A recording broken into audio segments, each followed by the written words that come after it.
Hello, everyone. Welcome to the Casual Causal Podcast, episode 11. Today, we have with us Darko Medin, a very interesting personality, a biostatistician with almost a decade of experience, and he's also equally adept and skilled at AI. Darko, welcome to the show. How are you doing today? Thank you so much for having me here, Venkat. I'm really great, and really, it's a big pleasure to join you at the podcast, and really looking forward to discussing some very interesting topics related to causal inference today. Yeah, definitely. You have discussed a lot of interesting topics on LinkedIn and on, the other podcasts, and I would definitely love to, pick your brain. But first, let me ask the most fundamental question. How did you get started, with causality and biostatistics? Can you tell us a bit about your career journey? Yes, thank you so much for that question, Venkat. Actually, the journey started with the biology. Hmm. I'm someone who started the educational path as a biologist, and even at that time, biostatistics was very interesting to me from the first experiments that I did. So we did a lot of experiments in the lab, and even then, you could see some statistical thoughts develop for me, right? So, for example, as we did the experiments, I was always thinking about the reproducibility of the experiments and Hmm. how that relates to the results that we get from the experiment. So you could actually see there some frequentist reasoning, right? The long Hmm. run experiments.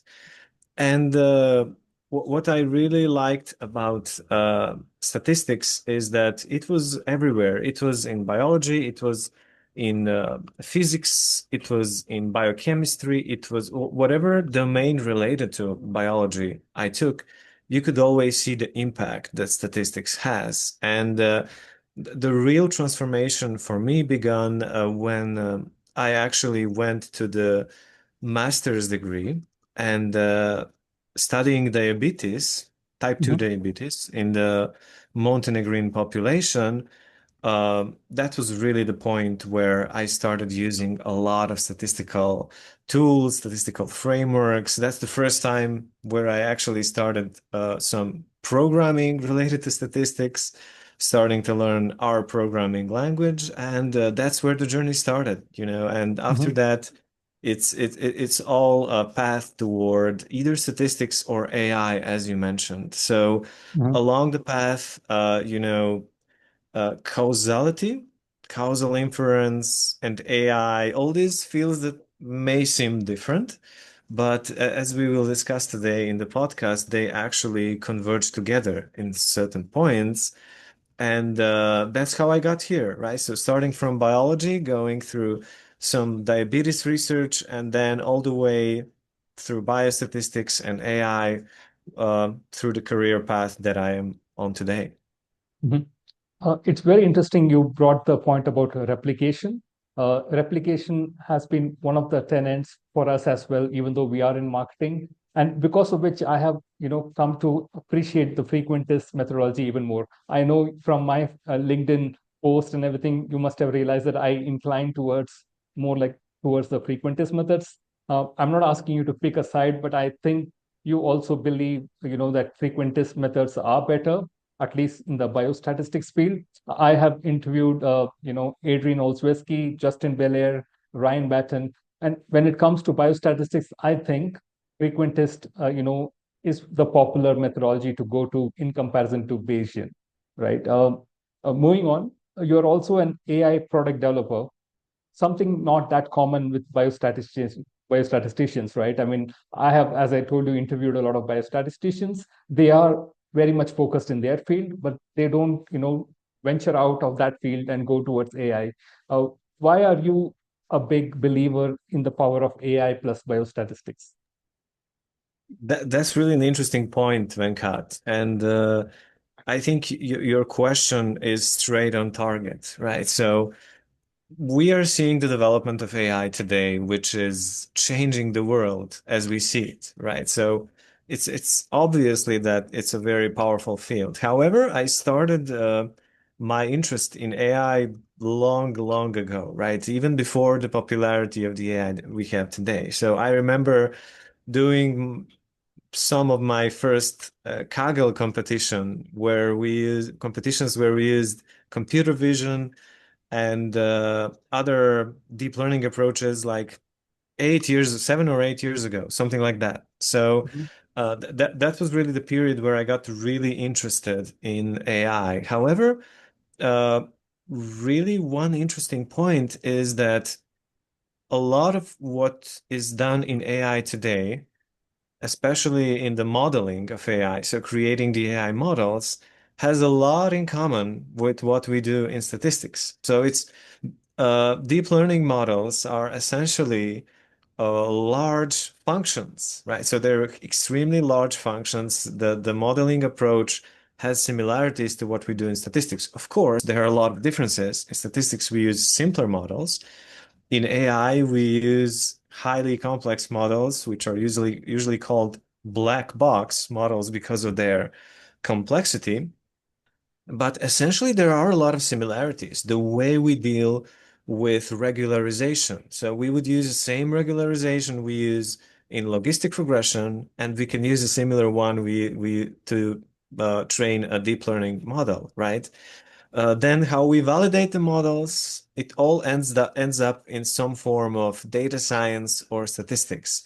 And it's interesting that statisticians, especially statisticians who are well versed in programming, knowing R or Python, especially Python programming language, are actually naturally predisposed, if they want, to go for the AI path. And I Mhm. realized that long ago, of course, but my interest in AI really comes with the passion for AI, right? So it was always interesting, even though it seemed like sci-fi several years ago, it was always an interesting field for me, and it actually relates a lot to everything that I did in my education, also related to biology. So I really like to relate AI to neuroscience, right? So I think there is no AI without neuroscience. Mhm.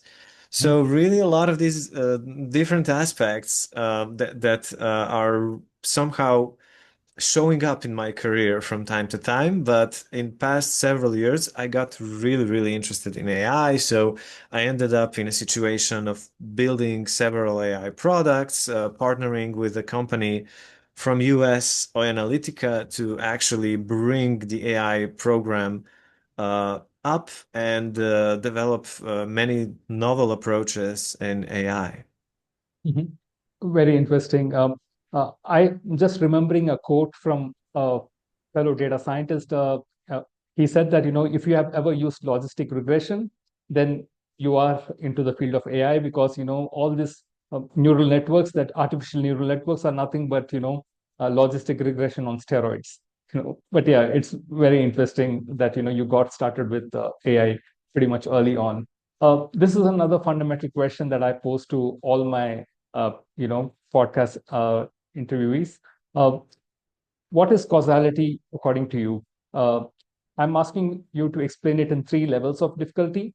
This is again, inspired from the Wired, where they ask a particular topic to be explained in five levels of difficulty. So because we are running short of time, I'm just going to ask you for three, and the levels are grandma, college fresher, and a causal expert. So, what is causality according to you?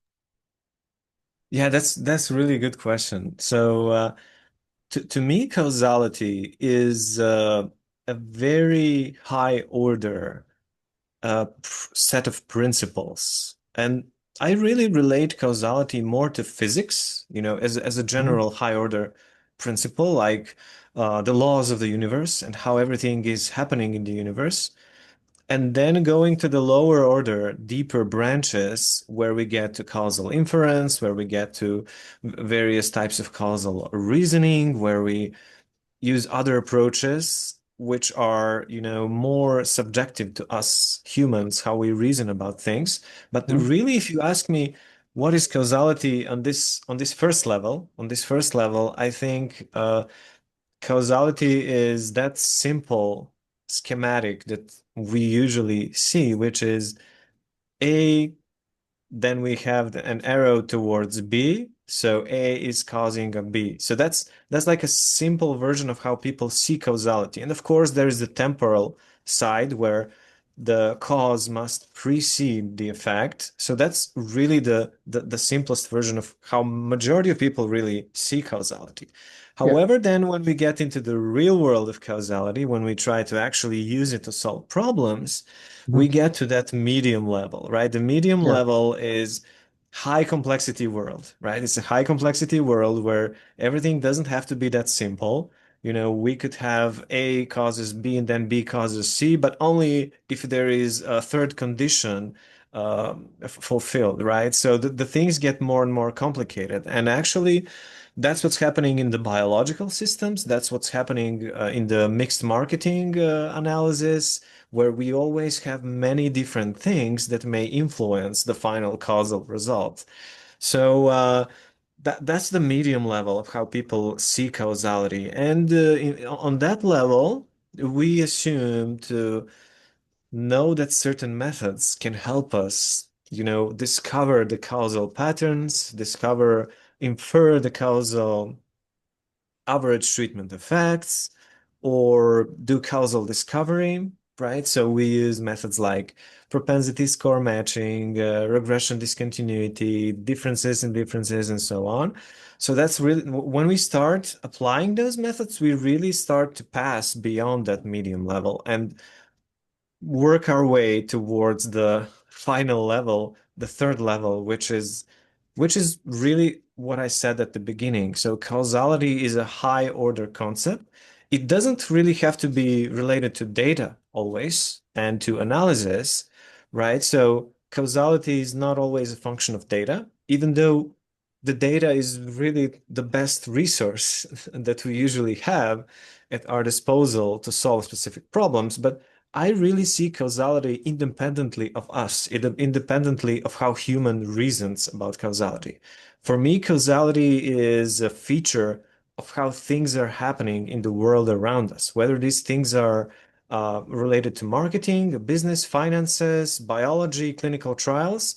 For me, causality is a set of principles, how things cause effects and how these things can maybe change in various high complexity scenarios. So at the end of the day, we get to that high complexity scenario, but all the time we have to keep in mind, hey, causality it's a universal concept. It's not about my opinion. It's really a universal concept about the worlds and problems that we have in the world around us. Yeah, that was a very thorough explanation, Darko. Thanks for that. Uh, when we talk about causality, there are two ways to establish causality primarily, right? One is the RCTs, and the other is the quasi-causal experiments. In the field of marketing, like mine, and let's say economics, we predominantly use quasi-causal methods. But when you transition to biostatistics and clinical trials, I know for sure that RCTs are much more heavily leveraged. Uh, where do you stand on the topic that quasi-causal methods can be equivalent to RCTs if done well? Have you done quasi-causal methods, or have you predominantly leveraged only RCTs? Well, at the first parts of my career, I predominantly was part of the RCTs. So that's Mhm. really some of the first causal approaches that I was experiencing practically. But at the later stages in my career, I really started using quasi-causal experiments a Mhm. lot. And I must tell you that I follow a lot of your materials on Mhm. Arima Labs and follow the methods that you use in MMM Yeah. research. And I must tell you that it converges a lot with life science, right? So there are a lot of Mhm. similarities. And also in life science, we cannot always do the randomized experiments, right? Sometimes we can do them in the randomized control trials, Mhm. but it's actually not always possible, right? Mhm. So quasi-causal experiments, let's call them that way, even though they're not real experiments, can be very powerful. And I may start with why randomization may have certain weaknesses in Mhm. specific scenarios. Mhm. So randomization, we all know the story. Gold standard randomized control trials, randomized control experiments. We correct for both known and unknown bias. Yes, that's true. However, that's true given specific assumptions, right? And one of the assumptions, actually that's the strongest assumption in a randomized control experiment, is that we assume that if we apply certain randomization, it's actually going to have enough power, bias correcting power, to correct for that known and unknown bias, right? And what's very interesting is that that bias correcting power, as I've also heard a lot in your podcast, is in your podcasts on mixed marketing models, it's very much related to sample size, right? There is a law of large numbers that defines what will be the bias correcting power of randomization. If we do a randomized controlled trial or experiment on a very large sample, the randomization will do its thing much better than if we do a randomized controlled trial on 50 versus 50 patients, subjects, let's say, right, in a clinical trial, or 50 versus 50, experiment samples in a marketing scenario, right? So the bias correcting power will be then much lower. And in that scenario, it's actually much better to collect, find, aggregate real world evidence or evidence from, marketing scenario where we can repeat something or collect a lot of data from certain websites or data repositories. It's actually much better to use a quasi-causal experiment because we have a limited randomization bias correcting power. On the other side, we have more data and we can do so many different quasi-causal approaches that will be better than randomization. So that's just one example where quasi-causal experiments can be really powerful, not just as a substitute for randomized experiment, but can actually do better in many scenarios. What's your, I really want to hear your thoughts there. What are your thoughts from the marketing perspective? Totally agree with you. I mean, in marketing, I'm trying to educate fellow marketeers that, hey, what we do is not exactly RCTs. I know people like you, who apply real randomized control trials. When you look at our methodology, would say that, hey, what you guys are doing is not exactly RCTs, because in marketing, it is just not about randomization. It's also the second word that is controlling for a lot of things. I cannot control for a lot of things in marketing, and we cannot control for a lot of things in even in economics, right? We cannot, tie down people and say that, hey, you will be, secluded in this room, and all you're going to do for the next 1 week is watch this particular ad. That's not how, it happens. So you definitely cannot control for a lot of things. And in causality, there is this concept of spillovers, satwa violation, right? It happens a lot in marketing. So given these violations, what we technically do is simply not RCTs. That's why I say that, quasi-causal methods are the next best alternative, and there's nothing wrong with it. As you rightly said, if done well, they can be a very powerful tool. Yes, I think that's super important aspect that you mentioned. The SUTWA violations, Mhm. they can happen across variety of fields, like Yeah. whether it's a life science, whether it's a physics experiment or marketing, and really we need to have that flexibility, right? Mhm. So yes, randomized controlled experiments can be set as a strong standard. However, there's so many situations where it's just not applicable. So we really need the flexibility to utilize all the data we have, all the approaches we have. And in reality, a lot of problems have their own story, right? We cannot Yeah. standardize every problem.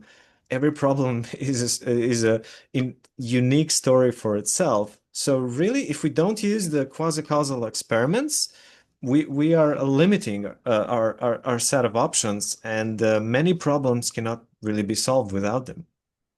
Yeah, definitely. Totally agree with you on that.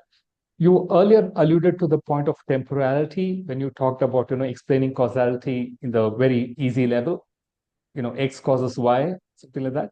But there is another component or core tenet of causality, which is counterfactual. What is counterfactual according to you, and why do you think it's very important? Yeah, so the counterfactuals, they are so important, from two perspectives. One perspective is the typical perspective. I'm again bringing this knowledge from life science, but it's probably Yes. applicable to Yeah. a variety of other fields as well, which is, if we have a control group for something, that control group serves, whatever is happening with variation in our data, we have that control group to be a reference for us. So, counterfactual is really a very smart way to create a good reference to whatever intervention we are introducing. So it has a lot to do with intervention, of course. Even without intervention, we can think of quasi-interventions, right? So Mendelian randomization, it's a Hmm. very good example where we don't really have a human-made intervention, but we Hmm. can find interventions in the observational data also, if we are smart enough. So counterfactual is super important, and to me it relates to number one thing, which is actually having a reference for whatever I'm trying to consider an intervention to compare against. And the other part is, it actually brings us to a level of reasoning. Hey, there are actually two paths here. Path number one is if I do something, and path number two is if I don't do something, right? So I'm trying to reason what would happen if my intervention was absent. So Hmm. that's the counterfactuals that they're also for our own reasoning there, right? So what would happen if I don't do something? And how can I compare that to my intervention? That's really, I think it's integral part of causal reasoning, regardless, whether it's an RCT or a quasi-causal experiment. We really need some reference all the time to be able to deploy causal reasoning subjectively, but also to solve problems, right? Yeah. Yeah, that's a really well-made point. In other podcasts of yours, especially with Justin Belair, I have seen that, you both emphasize a lot on, statistical concepts, something like confidence interval, p-values, standard error, linear regression. Why do you think these concepts are important, to establish causality?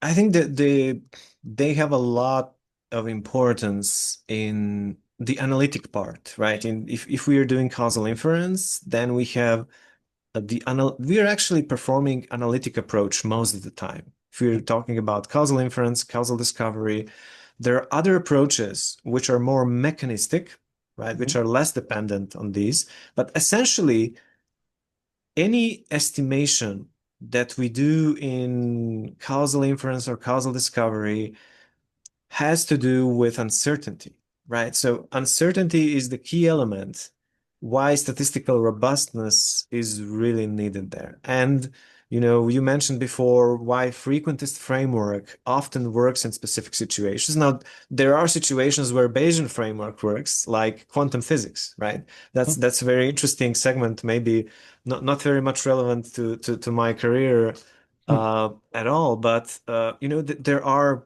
fields where Bayesian approach may work, but the frequentist approach is really interesting because it tells us about long run frequencies. It tells us how to reason about probability, and also as a result of that, how to reason about causality. Because causality, if we think about it philosophically, if A causes B, right, that relation in its purest form should be deterministic. It should be perfect in terms of every time A causes B, the B should be reacting the same time, right? Because that's the deterministic nature of causality. However, again, in the real world, we rarely have this isolated situation, this pure situation of, where there are no confounders, there's no confounding, there's no noise, there's no problems with the data. So really, statistics is important to help us with those scenarios, to help us, Mhm. what happens if you have less data, then you need to statistically infer something. What happens Yeah. if you have noise in the data? You need to have a statistical solution to remove that noise. And then, of course, the famous confounding, which is the core of causal inference and causal discovery. We just need statistical approaches to help us deal with these problems. And at the end of the day, it comes to a specific philosophy. We need to be very strict and rigorous about that philosophy that we have. So if we get a confidence interval, we need to know philosophically what that confidence interval means for causality, right? Mhm. But at the end of the day, I think, statistics is there just to help us estimate, approximate, and resolve uncertainty, or at least quantify uncertainty.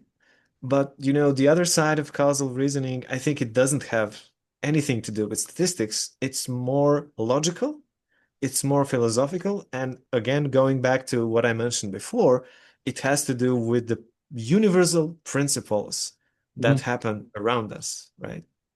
Yeah, very interesting point. I mean, in my LinkedIn post also, I have mentioned that, causality helps you go from the probabilistic realm to a deterministic realm, right?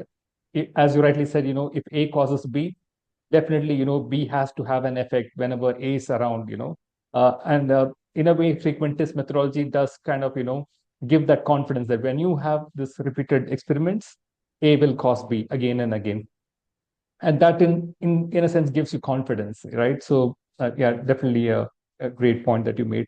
Let's talk about another specialization of yours. I was just going through your website, and I happened to come across a lot of posts and articles on oncology. So basically, what is oncology for the uninitiated? Yeah, so oncology is one of the most important scientific fields of today, right? Hmm. So, of course, the most obvious reason, because it causes so much harm to the patients. It's a disease that's one of the largest mortality, one of the largest mortalities across all diseases. And, not just from the biotech and pharma perspective, but also from the perspective of humanity, oncology is one of the most important scientific fields. Now, why is oncology so special? Because oncology is one of the fields where a lot of advancements have been happening of course, in the past few decades, but we really haven't solved yet the most important problems in oncology. We really haven't found treatments that are universal and that can, extend the life of patients uh, as much as we would want to, right? So even though some advancements are happening, definitely, but oncology is still taking a lot of lives each year. We're talking about millions and millions of lives. So Hmm. from that perspective, super important field. From the perspective of biotech and pharma, most research today is happening in the oncology. And one very interesting aspect about oncology is that it's so heterogeneous. And it's actually meant for causal reasoning, for causal approaches, because there's so much heterogeneity, there is so much noise in the data. We have over 100 different types of cancer, and each type is characterized by specific biological features. So some people have mutation A, some people have mutation B, some people have no mutations, but they have another problem with methylation of specific protein. So there are so many ways cancer can occur. And of course, without using causal analysis, but also another form, which is the mechanistic analysis, right? So for me, these two are two parts of the same way of thinking. And really, all that heterogeneity, all those different types of cancer, if we don't use causal analysis, if we don't use causal way of thinking, it's really difficult to resolve a lot of problems that we have in oncology. So I think oncology is very interesting from the perspective of, using the causal approaches that we're discussing in these podcasts, and really this is becoming more and more important, right? Oncology is specific. Some patients cannot receive a placebo, right? So we need to sometimes create synthetic control arms, right? We need to use evidence from other trials and then use propensity score matching. So I think in oncology, causal inference is all over the place, if I may use that term, and it's going to become more and more important in the next years. Yeah, I think oncology, right? I mean, it kind of formalized causal field in a way.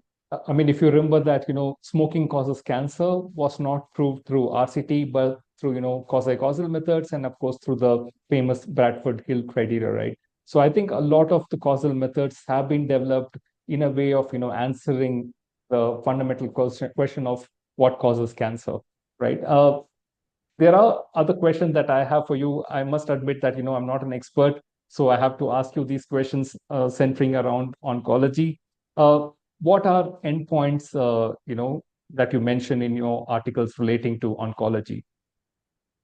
Yeah, so in oncology, there are a number of endpoints, there are a number of metrics that are used to quantify the treatment effects. Mhm, And some of these are actually, dominant.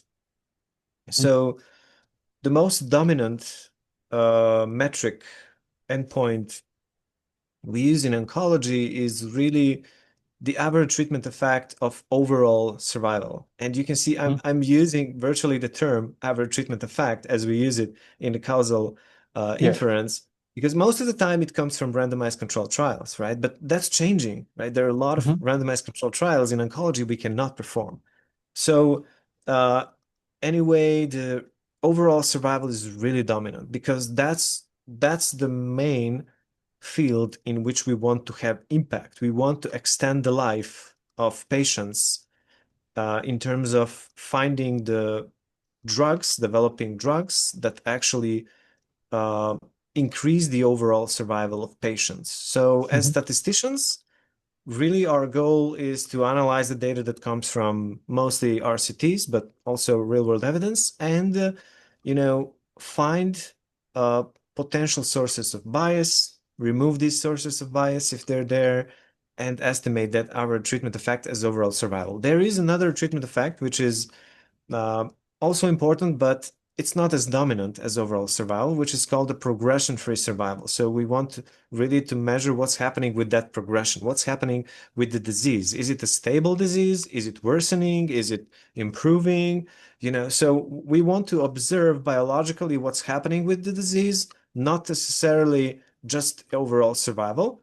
However, we may have a situation where progression-free survival improves, but if we don't improve, if the drug does not improve the overall survival of the patient, then the progression-free survival improvement is not that important. It's not a clinically meaningful effect in that case. And there are other metrics that we use, such as time to progression as well. There are event-free progression. There's actually a list of over 100 mhm, different endpoints that we use for different scenarios. However, the most important ones, the ones that will help the regulatory agencies such as FDA or MHRA or EMA in Europe decide which drugs can be marketed or approved, really the overall survival is usually the one that's there to make a decision. So again, there's a lot of heterogeneity, not just from the perspective of the disease itself. There's so many endpoints that we define statistically in estimands, mhm. but really, I think at the end of the day, they come down to improving overall survival plus something. So in oncology, that's also very interesting when we discuss these endpoints. Uh, a lot of treatments in oncology cause severe adverse events. And these adverse events can be so severe that we can actually consider them as endpoint, right? Mhm. That they can reduce, for example, the immunological capabilities of a patient. They can drastically affect the well-being, the quality of life of a patient. So that's the second side of the story when we discuss endpoints. We're Hmm. also looking which of the treatments are causing the least possible severe side Hmm. effects. But this is not easy because, the oncology drugs, the biological side of the oncology drugs is such that they target cancer cells, but they usually also target the healthy tissue. Hmm. It's very difficult to create an oncology drug which is highly selective of cancer cells. So Yes. usually we have drastic effects of the rest of the organism, like organs that are losing part of their function, or very, very severe symptoms that the patients experience. So if I was to summarize this long story, I'd say, the most important ones are overall survival and the quality of life, the reducing the adverse effects that the drugs have. And the second one is actually underestimated in the public, right? When Hmm. we discuss on this statistical levels and scientific levels, we always favor, hey, is this drug extending life? That's super important, yes. But it's also important to have a drug which is not affecting the quality of life for those patients, right? Hmm. Very interesting. I think you talked about TTP, if I'm getting the acronym correct. Is there a scenario where, TTP might be a more better summary of the disease than, let's say, PPS? Yes, there are scenarios. There are numerous scenarios when it can be a very good estimate of what's happening with the disease, right? So Hmm.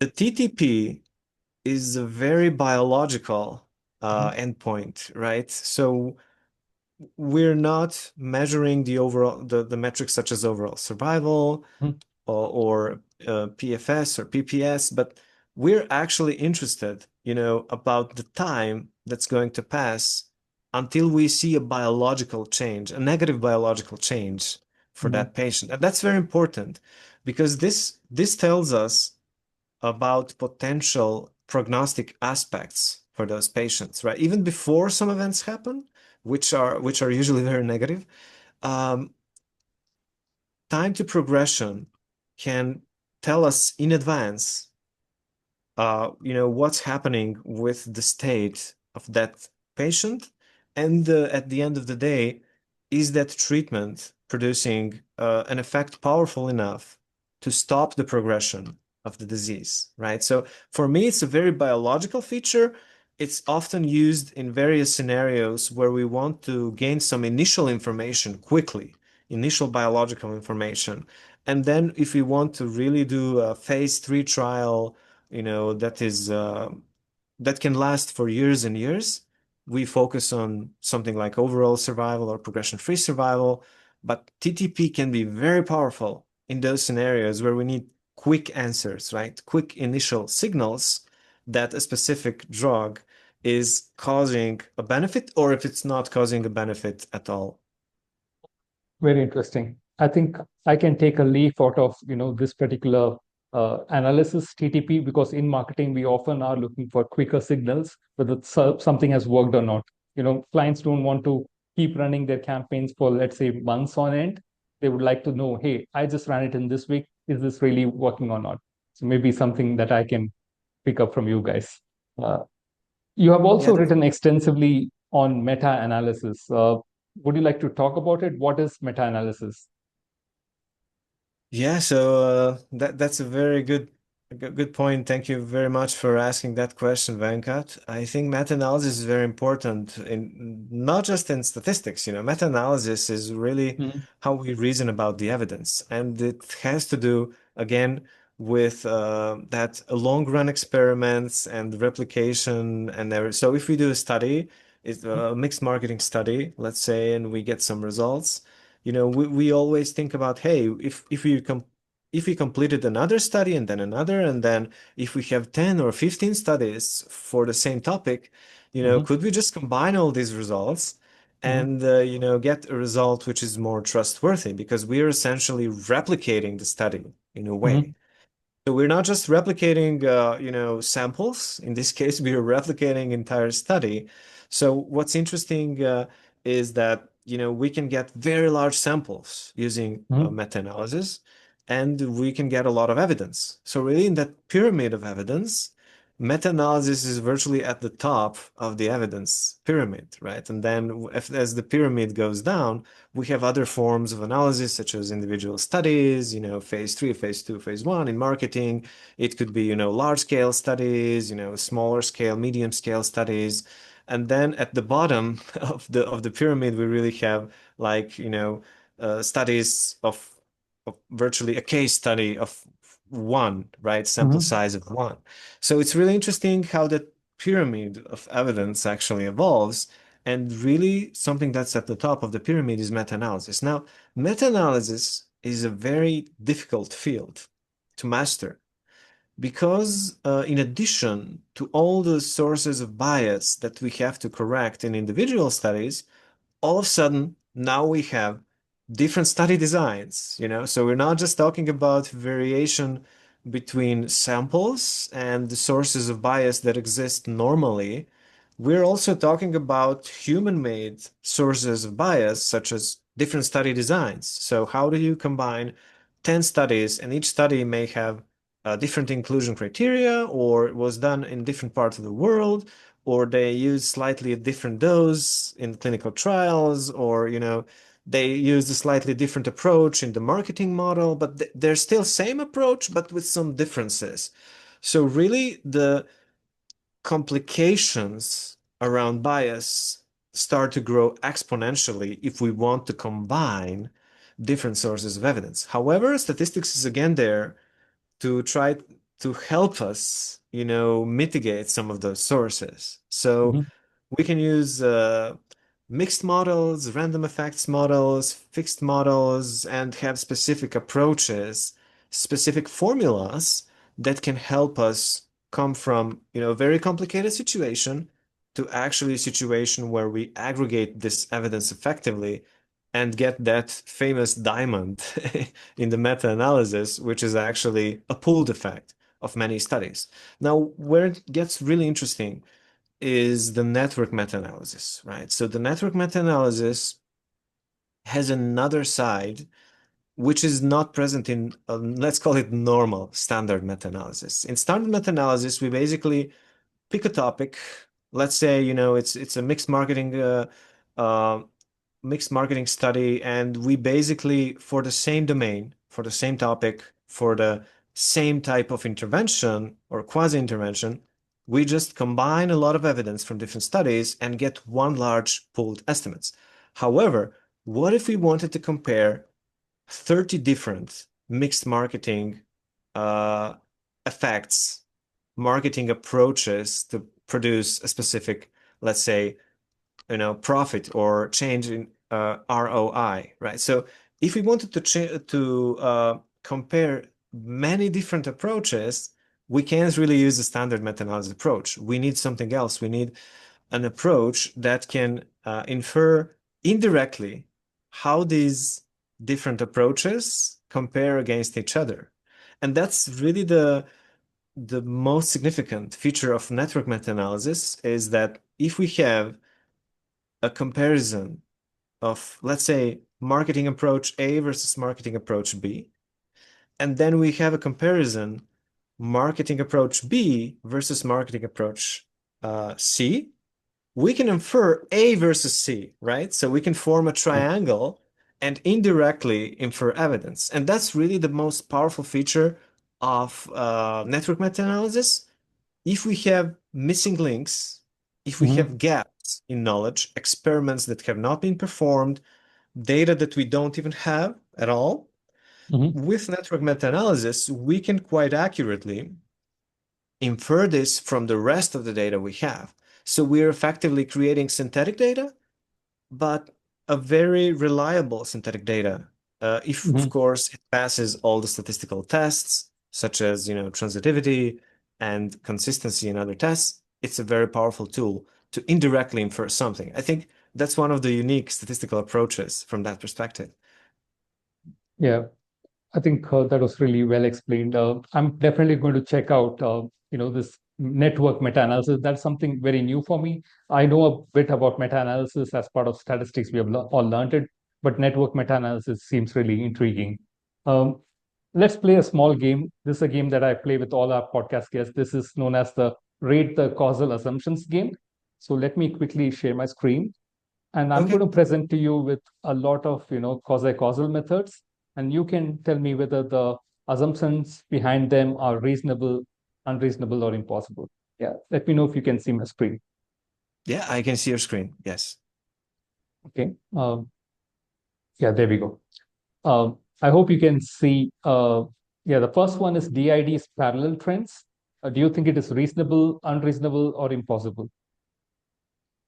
Yeah, I think it's in many situations it's unreasonable, right? It's very difficult to assume that, the parallel trends will continue Hmm. regardless of the differences in the groups. Of course, if we have a good match, right? If we performed some other approach that's going to make sure that the DID parallel trends, we can reasonably say, hey, these are similar enough, they're going to behave similar in the future trends, then okay. But in many situations, this assumption can be too strong. And so Okay. I'd say unreasonable.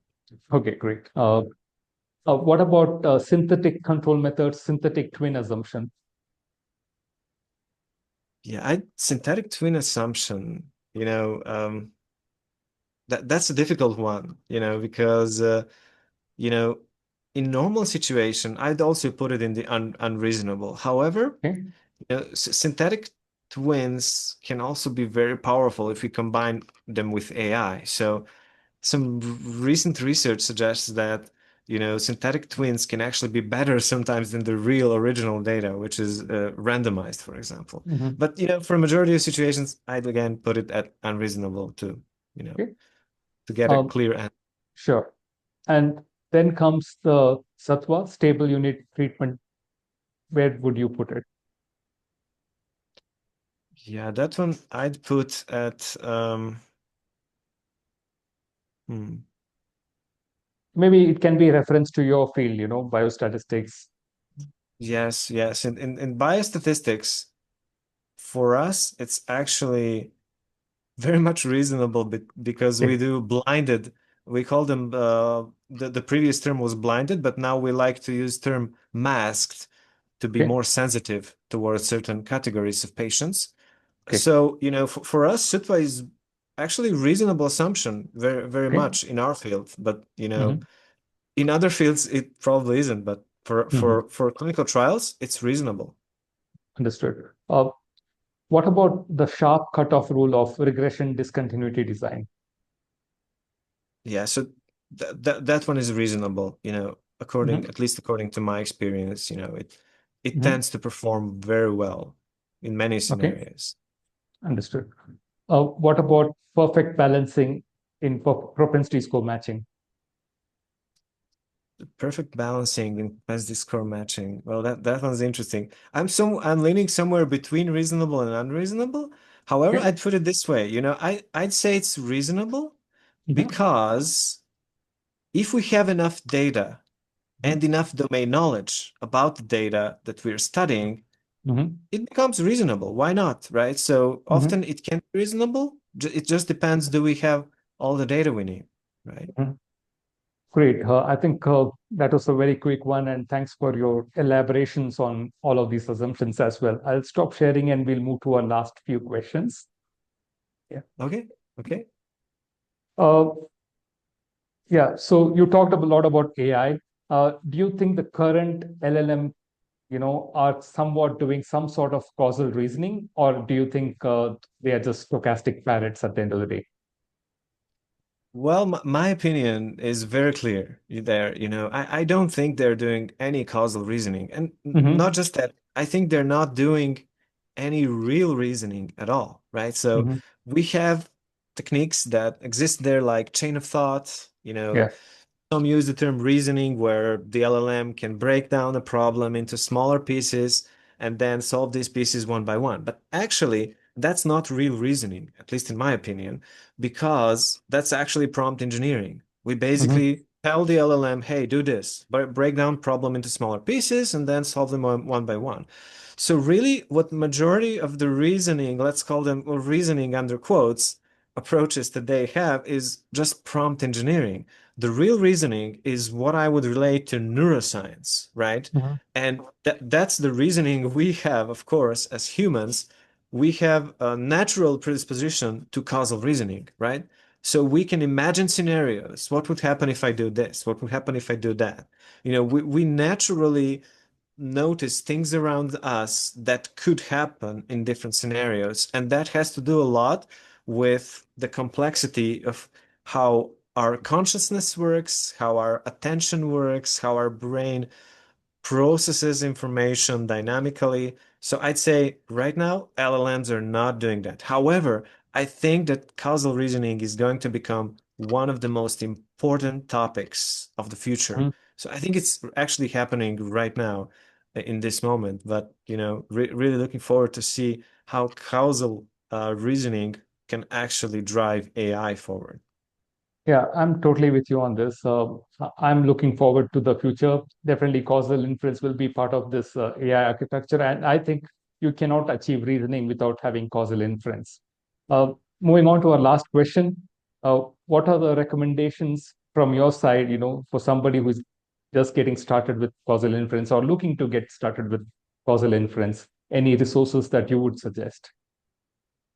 Yeah, of course. There are the famous books such as Mhm. Judea Pearl book Mhm. on causality.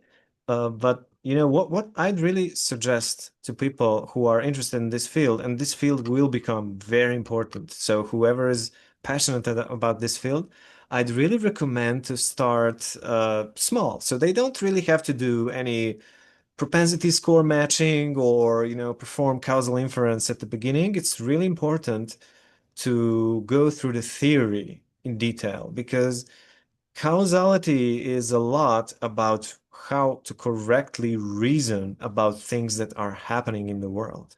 So it has to do with logic, philosophy, sometimes physics, sometimes specific um, specific problems and at their microscopic scale. And so that's what I would suggest. Think about from the perspective, hey, what is causal reasoning? What is the theory that can help me understand how the world around me works? And only when we are strong with that theory, we can actually much easier go and read a book by Judea Pearl or some other, causal inference book, which is technical, like Mhm. programming and so on. Yeah, I think that was a great advice. Darko, this was really wonderful. I know we are running short of time today, but I'm going to invite you again because I want to pick your brain on a lot of other things. For example, I want to dive deep into, network meta-analysis. I also want to dive into, the oncology analysis. So much to discuss, but I'm just looking forward to our, part two in the future. Thanks for your time. Yeah, thank you so much, Venkat. It was really a pleasure to join you for this discussion and really, really amazing idea. I think, it would be really great to have a part two and discuss so many interesting Yeah. aspects. Yeah. Thank you, Darko. Thanks for your time. Bye-bye.